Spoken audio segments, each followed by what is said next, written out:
I'm Mary, and this is the story of how one holiday dinner turned my entire family against me. It happened on Thanksgiving, and it started with a stupid little mistake letting my sister borrow my laptop for just a few minutes while I was checking the turkey in the oven, and by the time I came back, she knew everything, every secret, every dollar, every account, $12 million, just sitting there, and from that moment on, I wasn't her sister anymore. I was her personal bank, and you won't believe how fast my whole family changed one by one, like wolves circling something they smelled but never noticed before. Suddenly, they were all around me, calling, texting, showing up at my door, asking questions, giving suggestions, dropping hints, not subtle ones either, real aggressive stuff.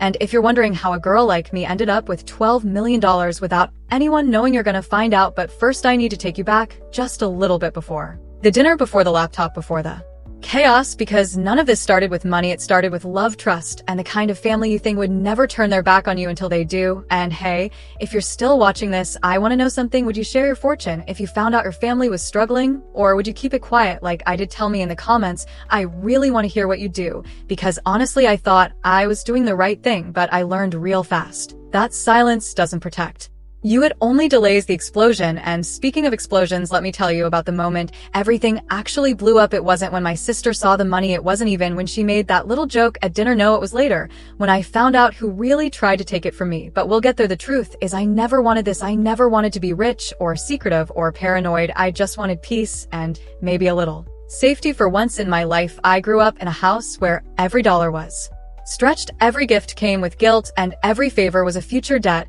And I told myself if I ever made it, I'd do it differently, quietly, smartly. No flashy cars, no new house, just live like always and keep my distance. But I forgot one thing: secrets don't stay secrets forever. And once they come out, people change, especially the ones you thought you knew best. And that Thanksgiving dinner was the last time we were all in the same room together, smiling, laughing, pretending we were still a family. And I can't forget the way my sister looked at me that night after she found out. She didn't say anything right away. She just stared like I was someone else, like I had been hiding something that belonged to her, like I owed her something. And maybe you're wondering right now, what would I even do with that kind of money? Well, you'd be surprised. I didn't do much. I let it sit, grow, compound. I played it safe. I didn't want to turn heads.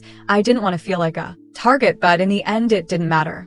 Because the real threat wasn't out there. It was already sitting across the table from me, carving turkey and smiling like nothing happened. And if this feels heavy already, just wait, it gets worse. Because the people who ended up hurting me the most weren't strangers. They were the same ones who hugged me that night, said they loved me, called me generous, called me family, and then turned around and tried to take everything I had. So yeah, I'm Mary, and this is the story of how I lost my entire family in exchange for a truth I never asked for, and a fortune I can't even enjoy the same way anymore. And if you think that's bad, just wait until you hear what happened after the dinner, because that's when the real madness started.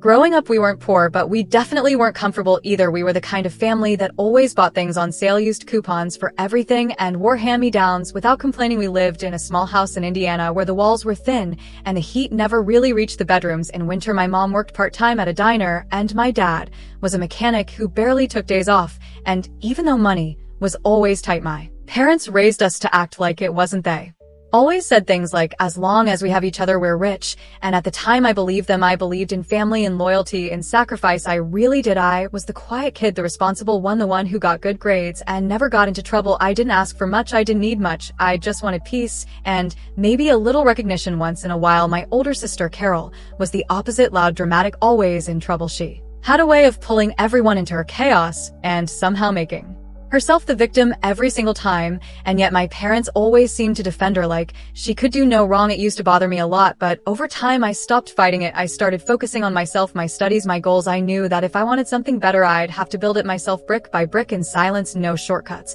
no complaints, no help. I worked part-time jobs through high school, applied to every scholarship I could find, and eventually landed a full ride to a decent university. I majored in finance, not because I loved it, but because I knew it would open doors, and it did. I interned at investment firms, networked like crazy, and saved every dollar I could. While everyone else was partying, I was reading stock reports and watching market trends obsessively. I started investing small, a few hundred here, a few hundred there, and slowly over time I got good, really good. I caught a few early trends, some crypto, some tech stocks, and before I knew it, my portfolio was growing faster than I could believe by the time I graduated I had my first million. It felt unreal, but also terrifying. I didn't tell anyone, not even my best friends, not even Carol, especially not Carol. I remembered how she reacted when I bought myself a used Toyota with cash one year for Christmas. She rolled her eyes and said, "Must be nice living the dream."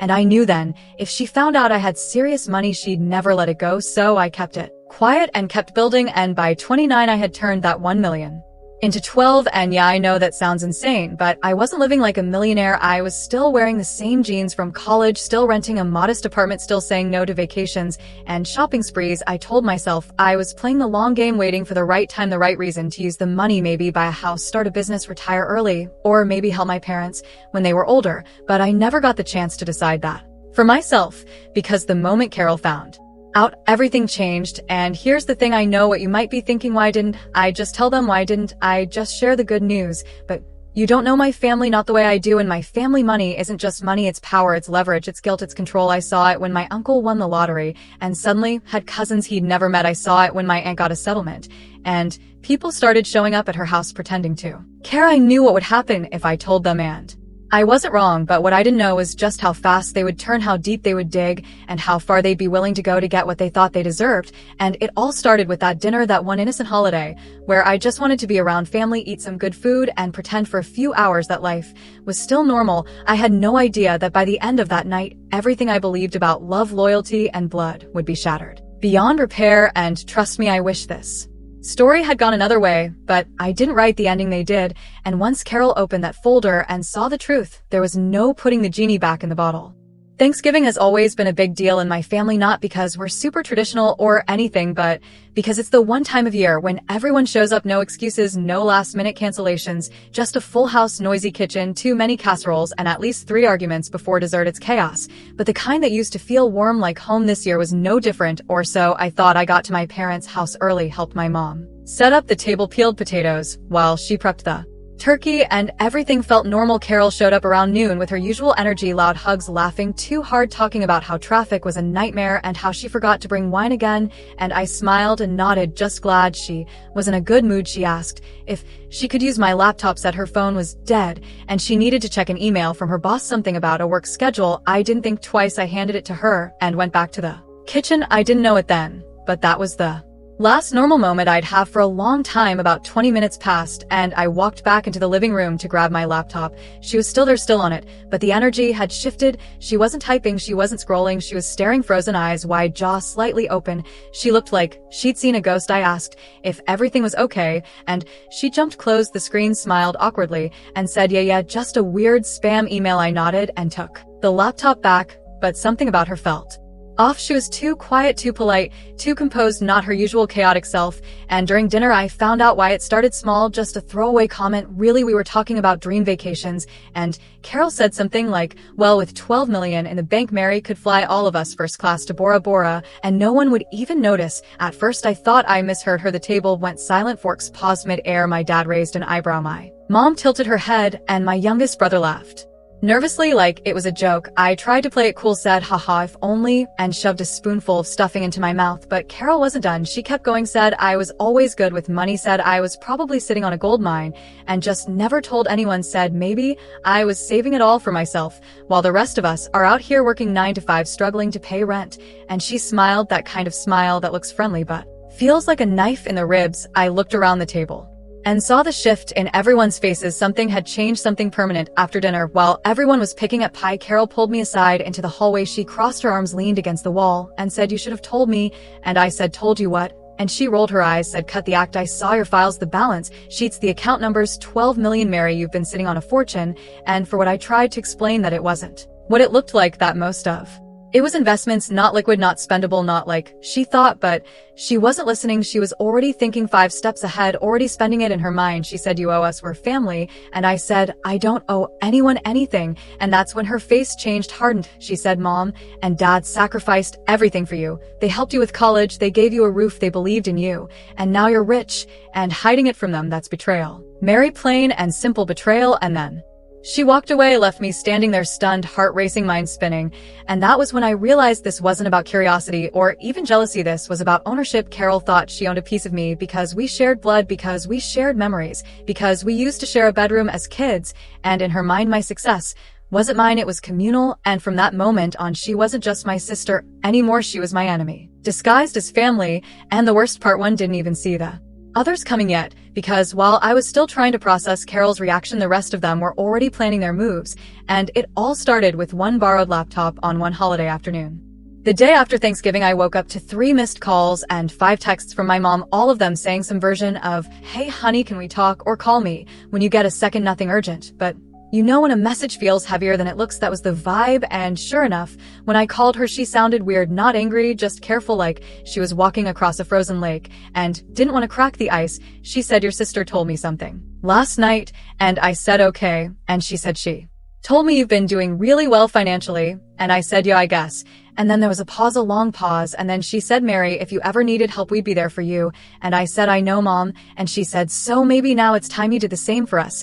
And that was it. No details, no requests, just a soft little suggestion dressed up as family loyalty. And I knew right then that Carol had started the fire, and now my mom was adding fuel. I brushed it off, told her I'd think about it, and hung up. But that was just the beginning. My dad called the next day, said he was proud of me, said he always knew I'd go far, and then asked if I'd consider helping him pay off the house. He said the mortgage was still a burden and he'd love to retire soon, just a little help, nothing crazy. I told him I'd think about it too.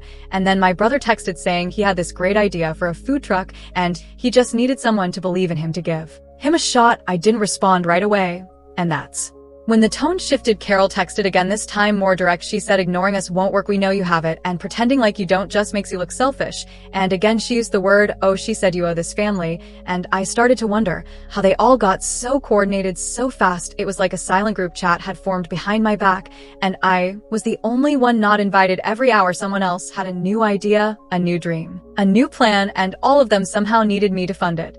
My mom started sending pictures of her roof leaking, saying the repairs were long overdue. My dad forwarded bills for car repairs. My brother sent voice notes talking about how depressed he was and how a new purpose in life could change everything. And then came the guilt. Carol said, "Remember when you were little and mom worked double shifts just to buy you a new backpack, and now you can't even help her fix the house, really, Mary?" And it worked. I felt awful. Even though I knew I shouldn't, I felt corner torn, like if I didn't help them, I was heartless. But if I did help them, I was opening a door I could never close again. And then the phone calls started coming from people outside the immediate family. A cousin I hadn't talked to in years messaged me on Facebook saying he'd heard I was doing well and would love to catch up. An aunt from out of state called to say she missed me and maybe we could visit soon. I knew what was happening. Carol was talking and the story was spreading, and the worst part was no one asked if I was okay. No one asked how I earned it or how I managed it or what I had given up to get here. They just wanted to know how fast I could give it away. And suddenly I felt like a jackpot, not a person. Like I had a giant neon sign over my head that said ATM open 24 hours, and the pressure wasn't loud. It was quiet, sneaky, polite even, but relentless. And I started to realize this wasn't going to stop on its own. They weren't going to wake up one day and say, "Never mind, we don't need your help anymore." No, they were going to keep pushing until I broke or gave in, or both. And I remember lying in bed staring at the ceiling thinking, how did we get here? How did one small moment, one borrowed laptop, one holiday spiral into this? And I knew that if I didn't set boundaries now, I might lose myself completely, because what they were doing wasn't love, it was expectation weaponized. And the next time I saw them, things got even worse, because they stopped pretending. It didn't take long before the politeness disappeared and the true faces started to show. The next weekend, Carol and her husband Brian showed up at my apartment unannounced with coffee and big smiles, saying they were just in the neighborhood and wanted to check in. I let them in out of habit and regret it the second the door closed, because it didn't take 5 minutes for Brian to bring up a business opportunity. He said he'd been working on a startup idea for years, something to do with eco-friendly packaging, and all he needed now was a little capital, just a small investment to get it going. And he looked at me like I was already supposed to say yes, and Carol nodded like it was obvious. She said, "You help us now, and when it takes off, you'll be part of something meaningful, a family legacy." And when I hesitated, she added, "Don't act like this would even make a dent in your fortune, Mary. You won't even notice it's gone." And that's when I realized they had no concept of boundaries or respect or reality. I told them I'd think about it, which I wouldn't, and they left looking offended, like I'd betrayed them by not handing over thousands of dollars on the spot. And that same night I got a call from my dad. He asked if I'd had time to think about the mortgage again, said he'd found a great contractor who could do all the renovations for less if we acted fast. I told him I wasn't comfortable making that decision right now, and he went silent. Then he said, "I hope you're not forgetting who raised You, and I felt my chest tighten because that was the first time someone used guilt instead of a request, and it wouldn't be the last. The next day I got a text from my mom asking if she'd done something wrong and saying she was hurt by how distant I'd become. She said I'd always been her quiet little girl, and now she didn't even recognize me anymore, and she signed it with a sad face emoji, like this was all just a misunderstanding and not a coordinated pressure campaign. And the next day Carol sent me a photo of her crying holding her baby with a message that said, "Do you know how hard it is to be a mom right now when your own sister is sitting on millions and can't even help her niece get a better future?" And I wanted to scream because none of this was about helping. It was about taking and twisting and using every emotional angle possible, and the manipulation just kept escalating. My cousin called and asked if I remembered when he loaned me $20 in high school, and maybe now is a good time to return the favor, except his favor was 10 grand to help with his medical bills. My aunt posted a Facebook status about how money changes people and how some family members forget where they came from, and I knew it was about me because Carol had liked it with 3 heart emojis, and every time I thought maybe this would die down, something new happened. Someone new reached out, someone new guilt tripped me, and it started to affect me in ways I didn't expect. I stopped sleeping. I started jumping at every phone notification. I deleted social media. I avoided my family group chat. I even stopped going to the grocery store near my old neighborhood because I was scared of running into someone who might know and ask me something I couldn't say no to. And one night while I was staring at my ceiling at 3 a.m. my phone buzzed, and it was Carol again this time. She said, "I hope you realize you're tearing this family apart over money. We supported you your whole life, and now when it's your turn to give back, you're silent. We needed you, Mary, and you let us down." And I felt this wave of sadness and rage and confusion because I wanted to scream at her that I never asked for this, that I never needed their support, that I built all of this alone, and that the only thing tearing this family apart was their entitlement. But I didn't say any of that. I just turned off my phone and cried because nothing I said would change what they now believed, and the scariest part was I didn't even know how far they'd go yet because the worst was still coming, and I had no idea just how dark things were about to get. I stopped answering calls, I stopped replying to texts, I stopped opening emails and messages from anyone in my family because every time I saw their names my stomach dropped, my hands shook, my heart started racing like I was being hunted, and maybe in a way I was not with weapons but with guilt and expectation and shame and fake kindness that felt worse than any threat ever. Could I turned off notifications, I muted every chat, I didn't even listen to voicemails anymore. I just couldn't hear one more person ask for help or pretend to care or say that I owed them something. I started staying inside more. I skipped my usual routine, stopped going to the gym, stopped meeting friends for coffee. I made excuses, said I was busy with work or tired or out of town, but really I was hiding. I didn't want to be seen, not because of fear of strangers, but because I no longer trusted the people who used to feel like home. I didn't want to run into Carol or my mom or anyone who might ask how I was and not actually mean it, because I knew the moment they said, "So, what have you been up to?" what they really meant was, "When are you going to give in?" And I was tired of pretending I was okay. When I wasn't, I couldn't sleep most nights. I lay in bed staring at the ceiling, replaying old memories, trying to find the moment everything changed, and wondering if it was my fault. Maybe I should have just told them from the start. Maybe I could have controlled the story. Maybe if I had shared just a little, just enough to calm their fears, maybe things would be different. But every time I thought that way, I remembered how fast things turned ugly the second Carol found out, and it reminded me no matter what I did, it would never have been enough, because once people decide you owe them, they will never stop collecting. I started having dreams, weird ones, where I was at Thanksgiving again, but everyone was wearing masks, not the costume kind, the real kind, like surgical masks, and when I looked closer, their eyes were blank and their mouths were smiling, and I was the only one who could see that something was wrong. I'd wake up drenched in sweat, heart pounding like I'd been running from something, and I started to believe maybe I was losing my mind because I didn't feel real anymore. I felt like I was watching someone else's life from the outside and screaming for them to run while they just stood there frozen. I started rereading old texts, looking for clue signs that maybe this had been building for years, and I just missed it. Maybe they were never really on my side. Maybe they were always just waiting for a reason to turn, and I hated thinking like that. It made me feel bitter and paranoid and cold, but it also made me feel safe. And the truth was I didn't feel safe anymore, not even in my own apartment, because every noise felt suspicious. Every shadow in the hallway made me flinch, and I started locking the door, even during the day, double checking it 3 times before I went to bed, and I hated that. This was my new normal, that the same people who once tucked me in at night and told me everything would be okay were now the reason I couldn't sleep, and the reason I jumped at every sound, and the reason I questioned every word, every motive, every memory. And the loneliness wasn't just emotional, it was physical. I felt it in my chest and my throat like a knot I couldn't swallow. I stopped talking to friends, because how could I explain what was happening? How do you tell someone your whole family turned on you without sounding dramatic or selfish or ungrateful? And every time I tried to write it out, to journal, or even type a message, I'd stop halfway and delete it because it sounded ridiculous even to me, like I was making it up, but I wasn't, and it was real, and it was getting worse, and I didn't know who I could trust anymore. I didn't even know if I could trust myself, because the more isolated I got, the more I started to question everything, including my own choices, and I didn't know what to do. I didn't know what the right move was. I just knew that I had to hold on a little longer and hope that maybe, just maybe, the storm would pass on its own, but it didn't, because just when I thought things might be settling, just when I thought maybe I could breathe again, there was a knock on my door, and everything changed. One late afternoon, while I was still trying to piece my shattered thoughts together, there was a knock at the door. I wasn't expecting anyone, especially not my mom, but there she was, standing on the doorstep with her coat wrapped tight around her shoulders and an envelope in her hand. She looked tired, older than I remembered, and for a second I almost didn't want to let her in, but something in her eyes made me hesitate.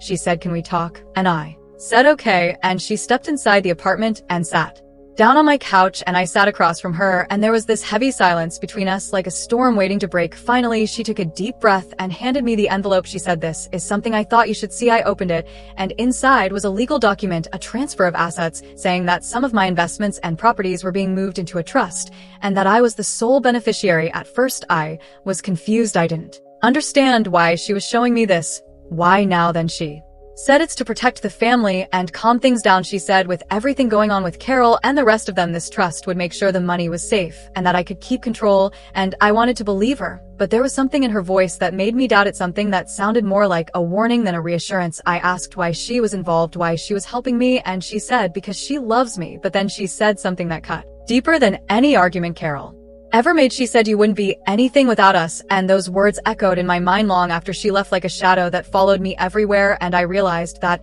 even my mom had joined the game of control, the game of ownership, and I didn't know if I was the player or the prize. And after she left, I sat on the floor surrounded by papers and silence, wondering if I could ever trust anyone in my family again. And that was when the nightmare really began, because just days later I got a notification from my bank that someone had tried to access my account from a device I didn't recognize, and when I checked the details, the IP address matched my sister's house, and I knew in that moment that this wasn't just about asking for help or even emotional manipulation. This was something darker, something dangerous, something that meant they weren't just going to ask for a piece of my life. They were going to try to take it all away from me, and that's when I understood I was in a battle I hadn't signed up for, but when I had to fight for my sanity, my security, and my future.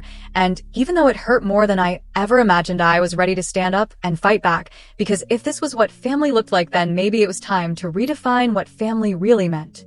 It started with a text message from my bank saying there was suspicious activity on my account. I froze, reading it, my heart pounding as I opened the app to check for myself, and there it was, a login attempt from an unknown device, a location that matched exactly to my sister Carol's house. I couldn't believe it. At first I thought maybe it was a mistake, some glitch, but then the notifications kept coming, attempts to change passwords, transfer funds, and access locked files. It was all happening in real time, and I felt like I was losing control of my own life. I confronted Carol over text. Her response was cold and calculating. She said, "If you're not going to share, then I'll take it myself." Those words hit me harder than any blow I've ever taken, because it wasn't just about money anymore. It was about betrayal, ownership, and the family I thought I had was now the enemy. I reported everything to the bank, and the police started an investigation, and for the first time, I felt like I wasn't alone, but the damage was already done. Trust shattered beyond repair, and every call, every message from family felt like a trap waiting to snap closed. I realized I had to protect myself, not just financially, but emotionally too.